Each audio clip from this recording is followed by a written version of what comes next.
آپ یہ بتائیے گا کہ اس کے پیچھے کار فرما جو عمل ہے، کیا یہ نسلی تفاوت ہے؟ اس کے پیچھے ریشل جو سوچ ہے ان یورپینز کی جو سمجھتے ہیں کہ مسلمانوں کی آبادی بڑھ رہی ہے، یا پھر اس کے پیچھے کوئی مخصوص مذہبی جو ہے وہ ایک جذبہ کار فرما ہے کہ مسلمانوں کے ساتھ توہین آمیز بات کی جائے، اہانت کی جائے، مقدسات کی اہانت کی جائے، مقدس ترین شخصیات کی اہانت کی جائے، تاکہ مذاق کا نشانہ بنایا جائے مسلمانوں کو؟ بہت یقیناً اہم سوال ہے یہ بھی، اور اس کی جو اس وقت کیفیت ہے اس پر تو یقیناً یونس خان صاحب زیادہ بہتر طور پہ ہماری رہنمائی کریں گے، لیکن یہ جو مسلمانوں سے نفرت یا اسلام اور مسلمانوں سے خوف کی کیفیت ہے، اس کا ایک تاریخی تسلسل ہے۔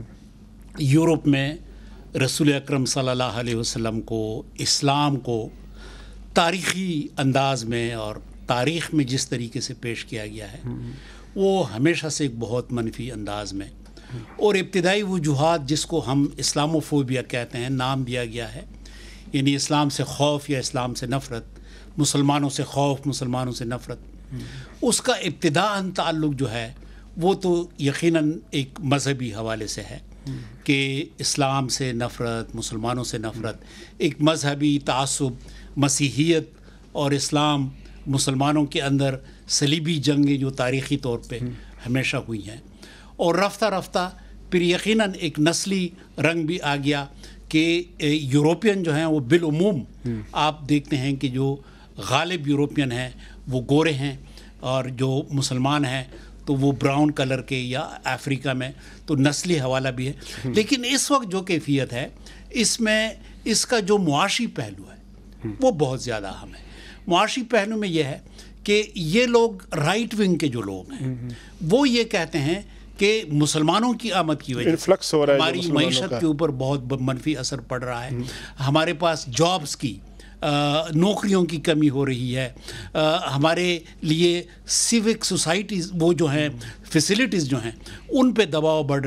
رہا ہے۔ تو مسلمانوں کو ایک اناملی، یعنی ایک ایسی نامانوس شے کے طور پر، عنصر کے طور پر پیش کیا جاتا ہے۔ تو یہ معاشی پہلو جو ہے یہ اس وقت بہت زیادہ ہے، اور اسی معاشی پہلو کے اوپر جو رائٹ ونگ ہے وہ یقیناً ہم دیکھتے ہیں کہ مقبولیت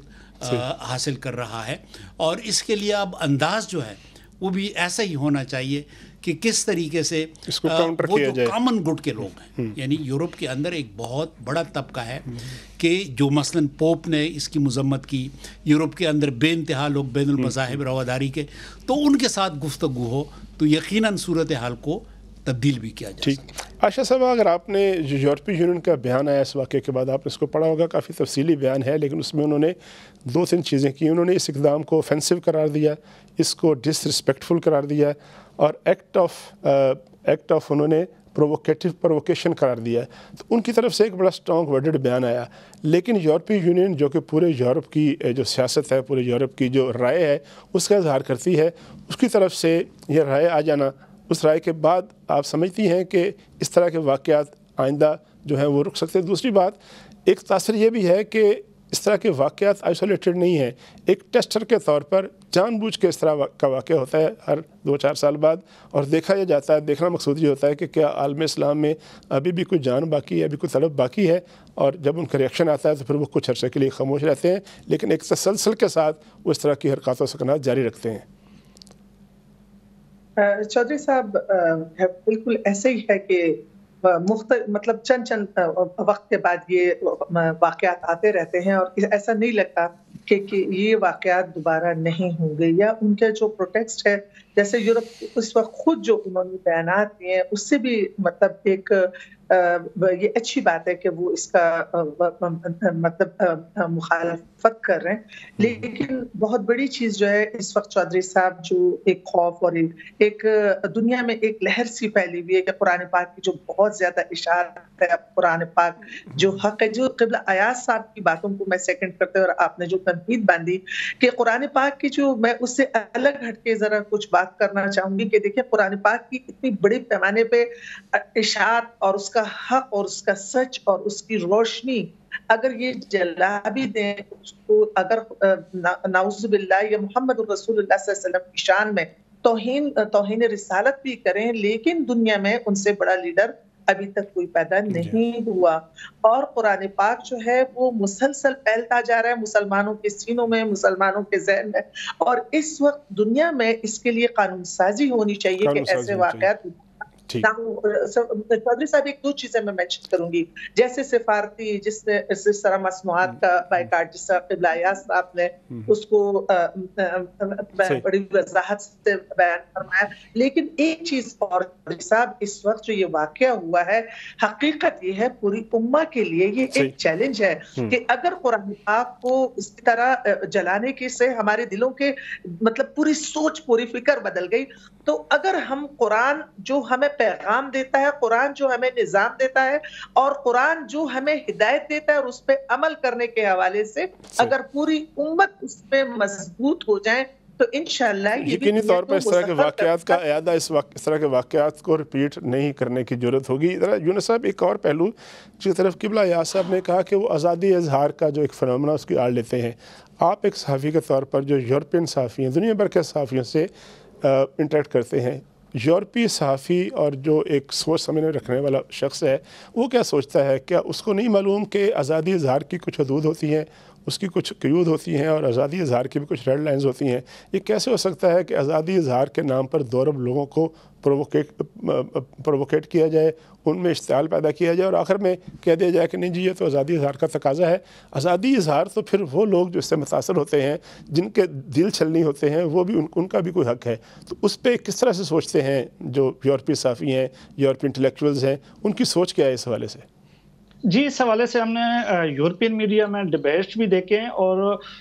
وہ کہہ رہے ہیں یہاں پہ جو ہمارے یورپین صحافی ہے کہ اظہار رائے آزادی کے حوالے سے ہمیں کوئی حق نہیں ہے کہ کسی کے بھی جذبات کو مجروح کیا جائے، اور اس حوالے سے قوانین بننے چاہیے. اور یہاں پر اس حوالے سے اب ایک نئی بحث بھی یورپ میں چھڑ گئی ہے کہ آیا مذہب کے حوالے سے، مذہبی منافرت کے حوالے سے، کیونکہ اس طرح کے اقدامات سے لوگوں میں فاصلہ پیدا ہوتا ہے، نفرت پیدا ہوتی ہے. تو اس حوالے سے بھی، پابندی کے حوالے سے بھی اب لوگ یہ آواز اٹھا رہے ہیں کہ اس حوالے سے واضح قوانین بننے چاہیے، اور اس حوالے سے ان چیزوں پر پابندی ہونی چاہیے. اور یہ یورپین جو میڈیا ہے، جو یہاں کے دانشور ہے، وہ یہ بات کر رہے ہیں. یہ تو آپ لوگ دیکھتے ہیں، بات کرتے ہیں، جو خاص طور پہ بڑے بڑے ایڈیٹوریل بورڈز ہیں، بڑے بڑے یورپین اخباروں کے، بڑے بڑے چینلز کے ہیں، جب آپ ان سے بات کرتے ہیں تو وہ اس طرح کے واقعات کے تسلسل کو کس طرح سے دیکھتے ہیں، کس طرح انالائز کرتے ہیں؟ وہ دیکھیں یہاں پر جو آف دی ریکارڈ بات کی جاتی ہے وہ یہی ہے کہ، اور وہ یہی بات کرتے ہیں کہ یہاں پہ اب جو یورپین جو رائٹ ونگ ہے، ان میں اب ایڈنٹی کرائسس کا بہت ایشو آیا ہوا ہے. وہ یہ سمجھتے ہیں کہ اسلام بہت تیزی سے پھیل رہا ہے، اور یہاں کا جو مسلم ہے وہ اپنے کلچر کے حوالے سے رہتے ہیں، یورپین کلچر کو اگنور کرتے ہیں، جو آگے آنے والے دنوں میں ان کے لیے بہت مسائل پیدا کر سکتے ہیں. اور یہی وہ چیزیں ہوتی ہیں کہ جس کی وجہ سے ہم دیکھتے ہیں کہ بار بار ایسے واقعات پیش آ رہے ہوتے ہیں، اور اس مسلمانوں اور جو دوسرے کمیونٹی کی یا ریلیجن کے لوگوں کے درمیان جو تعلقات ہیں اس سے خراب ہوتے ہیں. لیکن ہم نے دیکھا کہ یورپ میں زیادہ تر ممالک میں رائٹ ونگ کے جو گروپس ہیں ان کو عوامی سپورٹ حاصل نہیں ہے. لیکن یعنی یہ سوچ پائی جاتی ہے یورپی دانشوروں میں کہ اس طرح کے واقعات کا اعادہ نہیں ہونے چاہیے، اور اس طرح کے واقعات ہوں گے تو اس کے نتیجے میں جو مختلف کمیونٹیز وہاں پہ رہتی ہیں ان کے اندر جو ہے ریئیکشن پیدا ہوگا، اور ان کے اندر کنفرنٹیشن کی فضا پیدا ہوگی. یہاں پر ایک بریک لیتے ہیں، اور بریک کے بعد ہمارا جو آخری سیگمنٹ ہوگا اس میں اسی موضوع کے، اس حساس موضوع کے جو مختلف پہلو ہیں ان پر بات کریں گے، اور یہ پوچھیں گے اپنے ماہرین سے، اپنے پارٹیسپینٹ سے کہ اب آئندہ آنے والے دنوں میں ہمیں کیا کرنا چاہیے. Welcome back. قبلہ ایاز صاحب، آپ یہ بتائیے گا کہ ایک تجویز اردوان صاحب نے پیش کی، انہوں نے کہا کہ ہم بات کریں گے اور اس پہ خاموش نہیں بیٹھیں گے، اور سپٹمبر میں ہر سال جو یونائٹڈ نیشنز کی جنرل اسمبلی ہوتی ہے اس وقت تک ہمیں تیاری کرنی چاہیے، اور بھرپور ایک قرارداد وہاں، چونکہ عالم اسلام کے سارے صدور اور پرائم منسٹر موجود ہوتے ہیں، تو آپ سمجھتے ہیں کہ اس پلیٹ فارم پہ اگر بات کی جائے اور سارے سربراہان مملکت بات کریں تو اس سے خاصا جو ہے وہ ایک اسٹرانگ میسج جائے گا عالمی دنیا کو؟ یقیناً یہ بہت اسٹرانگ میسج ہے، اور جس طریقے سے اب سویڈن جو ہے نیٹو کی فل ممبرشپ لینے کا خواہاں ہے، اور اس میں اور اس واقعے کے بعد متاثر ہوئی ہے ان کی یہ کوشش جو ہے، ترکی جو ہے وہ ایک بہت اہم اس میں انہوں نے آواز اٹھائی اس معاملے تو سفارتی انداز تو ضروری ہے، لیکن میں سمجھتا ہوں کہ جو مسلمان وہاں پر موجود ہیں یورپ کے اندر، ان کا بہت اہم رول ہے، اور کوئی صورت ایسی بنانی چاہیے، اور میں سمجھتا ہوں کہ وہ OIC کے اندر یہ استعداد ہے کہ وہاں پہ کس طریقے سے مسلمانوں کو متحرک کیا جائے۔ اسلامک سینٹرز ہیں، مسلمانوں کی تنظیمیں ہیں، بہت وہاں پہ مضبوط ہمارے پروفیسرز ہیں، وہاں پہ ڈاکٹرز ہیں، وہاں پہ انجینئرز ہیں، وہ وہاں پہ جو تنظیمیں ایسے لوگ ہیں جو یہ ہمیں ان کے ایڈیم فریزز میں بات کر سکتے ہیں ان کے ساتھ، اور اسی یورپ کے اندر کام کرنا چاہیے، وہاں پہ لوگوں کے ساتھ ملنا چاہیے، پارلیمنٹیرینز کے ساتھ ملنا چاہیے، اندر سے جب دباؤ کی کیفیت ہو تو پھر تبدیلی آئے گی۔ ٹھیک۔ عاشق سعید صاحب، ہمارے ہاں ایک بڑی بات ہوتی ہے بین المذاہب ہم آہنگی۔ میں نے نہیں دیکھا اپنی پوری زندگی میں، اور تاریخ میں بھی میرے علم میں کوئی واقعہ نہیں، شاید کہیں کوئی پوشیدہ واقعہ ہو کہ کسی مسلمان نے کسی الہامی کتاب کی، کسی مذہب کی ماننے والوں کی کتاب، کسی مقدس کتاب کی توہین کی ہو، جان بوجھ کر توہین کبھی کی ہو۔ ایسا واقعہ میرے علم میں نہیں ہے، ہو سکتا ہے کہیں پوشیدہ ہو۔ اس کے باوجود ایسے واقعات ہوتے رہتے ہیں، اور ہوتے ہیں کبھی ہندوؤں کی طرف سے، کبھی کرسچنس کی طرف سے، کبھی کسی ایسے لوگوں کی طرف سے جو لادین ہیں۔ بین المذاہب ہم آہنگی کے لیے مسلمان تو بہت کچھ کرتے ہیں، مزید کیا کرنا چاہیے تاکہ اس کے باوجود جو 100% یقینی بنایا جائے کہ نہ کوئی ہمارے مذہب کی توہین کرے، اور ہم تو، میں کہتا ہوں بار بار، میرا دعویٰ ہے کہ ہم تو بالکل نہیں کرتے۔ کیا کرنا چاہیے ہمیں؟ جی طارق صاحب، یہ ایک حقیقت ہے، جس طرح آپ نے بات کی کہ کبھی بھی مسلمان نے کسی مذہب کے لوگوں کی توہین نہیں کی۔ اگر ہم اپنے ملک میں بھی دیکھیں، اگر دہشت گردی کی جنگ چلی تو زیادہ مسلمانوں کی تباہی ہوئی، اس طرح سے جیسے چرچ میں بھی کبھی ہوا یا کہیں پہ بھی ہوا، اور تمام ہم پاکستانیوں نے، مسلمانوں نے اس کو کنڈیم کیا، اور دل سے ہم اس پہ سب غمزدہ تھے۔ تو یہ ایک حقیقت ہے کہ دنیا میں کہیں پہ بھی مسلمان کبھی اس طرح نہیں کرتے، اس لیے کہ اسلام یہ درس دیتے ہی نہیں ہے، اسلام یہ کہتے ہی نہیں ہے کہ کسی کے مذہب کی، کسی کے دین کے آپ مذاق اڑا۔ لیکن ہم مسلسل دیکھتے ہیں، اور اس میں شاید یہ عنصر بہت زیادہ ہے کہ اس وقت تیزی سے جو قبلہ ایاز صاحب نے بات کی، اور یہ ایک حقیقت ہے کہ تیزی سے جو اسلام پھیل رہا ہے، اور تیزی سے جو قرآن کی اشاعت ہو رہی ہے، جس طرح سے نسلیں جو ہیں اس وقت الحمدللہ قرآن کی طرف آ رہی ہیں، تو ایک خوف ہے ان کو، اور یہ ایک تاریخی خوف ہے، یہ ابھی کا نہیں ہے، یہ ایک تاریخی خوف ہو جو مسلسل ان میں پھر ایک ایسا طبقہ ہے کہ وہ مطلب اس دنیا کو، جس میں ایک بڑی تعداد ایک مذہب کے رہنے والے، چاہے وہ مسلمان ہیں، چاہے وہ جس مذہب سے بھی تعلق رکھنے والے، ان کا مذاق اڑایا جاتا ہے، ان کے شاعر اللہ جو ہوتے ہیں، ان کا جیسے اسلام کے شاعر اللہ ہے، ہمارا برقع ہے، داڑھی ہے، اور ہماری بہت ساری چیزیں ایسی ہیں، قرآن ہے، پیغمبر صلی اللہ علیہ وسلم ہے، تو ان کا مذاق اس سے ان کو ایک اشتعال دیا جاتا ہے تاکہ وہ ایک ایسا ریئیکشن کریں کہ وہ دنیا میں ان کی بدنامی کا بھی سبب بنے، اور دنیا میں ان کو جس طرح وہ خود دہشت گرد ہیں، دنیا میں وہ ان کو دہشت گرد ثابت کریں۔ تو میں سمجھتی ہوں کہ یہ اسلام سے پہلے سے جو نفرتیں ہیں وہ بھی ہیں، اور اس میں پھر طارق صاحب میں ضرور یہ بات ضرور کروں گی کہ ہمیں ہم مسلمانوں کو یہ ضرور میسج دینا چاہیے، ایک تو ہم اس وقت متحد ہو جائیں، ایک دنیا کی سطح پہ اس کے لیے قانون سازی ہو، دوسرا یہ جو مصنوعات کا بائیکاٹ ہے، جب یہ ڈینمارک نے توہین رسالت جو حضور صلی اللہ علیہ وسلم کی شان میں گستاخی کی، اور سعودی عرب نے ایک بائیکاٹ کیا، ان کے جو اتحاد بہت ضروری ہے، اور ان لوگوں کو یہ میسج دینا بہت ضروری ہے کہ اگر آپ ہمارے مقدس شخصیات کی شان میں گستاخی کریں گے تو پھر ہر وہ جائز اور سفارتی طریقہ کار جو ممکن ہوگا اس سے ہم آپ تک اپنا احتجاج پہنچائیں گے۔ یونس خان صاحب، آپ کی طرف آؤں گا۔ یونس خان صاحب، آپ یہ بتائیے گا کہ میں تھوڑا پیرس کے واقعات کے بارے میں جاننا چاہتا ہوں، چونکہ وہاں پر جو واقعہ ہوا ہے، 17 سال لڑکا، وہ بھی ایک مسلمان لڑکا تھا جس کو قتل کر دیا گیا پولیس کے کسی وائلیشن پر۔ کیا اس واقعے کے پیچھے بھی اس طرح کی سوچ ہو سکتی ہے؟ اور اب پیرس میں تازہ صورتحال کیا ہے؟ وہ فسادات جو ہیں وہ کچھ کم ہوئے ہیں، اور وہاں پر اب یہ کیا سوچ پائی جا رہی ہے کہ اس طرح کے واقعات کا سدباب آئندہ کیسے ہو؟ لیکن جو پیرس کا جو واقعہ تھا، وہ 17 سالہ الجیرین نوجوان لڑکے کی ہلاکت کے بعد جس طرح فسادات پھوٹ پڑے تھے، اس کی بنیادی وجہ یہ تھی کہ یہاں پر جو تارکین وطن ہیں جس میں الجیرین یا افریقن نژاد لوگ ہیں وہ یہ سمجھتے ہیں کہ یہاں کے معاشرے میں ان کے ساتھ تعصب برتا جا رہا ہے، ان کو نوکری میں برابری کے جو مواقع فراہم نہیں کیے گئے ہیں، وہ یہ سمجھتے ہیں کہ یہاں پہ پولیس اور حکومت کی جو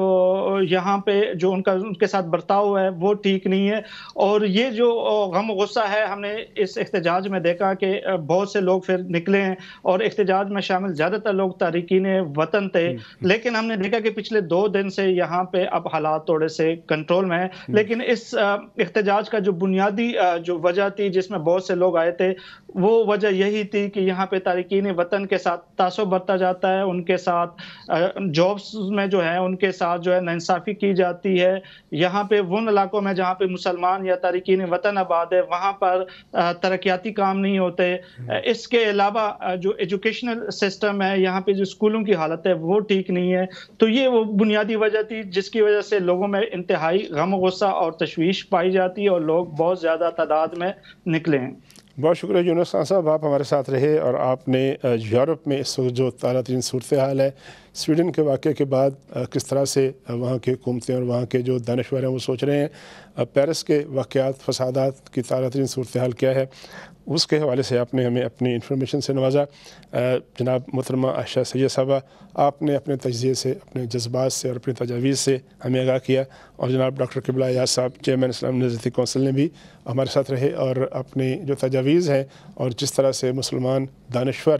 سوچتا ہے اور وہ جو اس طرح کے واقعات کے سد باب کے لیے جو تجاویز ان کے ذہن میں ہے وہ شیئر کی۔ یہ تھا ہمارا آج کا شو، لیکن شو ختم ہونے سے پہلے اتنا ضرور کہوں گا کہ عالم اسلام کا سب سے بڑا جو ہتھیار ہے وہ ان کی امن کا پیغام ہے۔ وہ پیغام ہے کہ یہاں ہمارے مسلمان جو ہے، ہمارا دین جو ہے، ہمیں کسی دوسرے دین کے ساتھ اہانت کی اجازت نہیں دیتا، اور ساتھ ہی ہم اس بات کی اجازت نہیں دیتے کہ کوئی ہمارے مقدسات کی، ہمارے قرآن پاک کی، ہمارے پیارے نبی کی، ان سے متعلقہ شخصیات کی کے ساتھ کوئی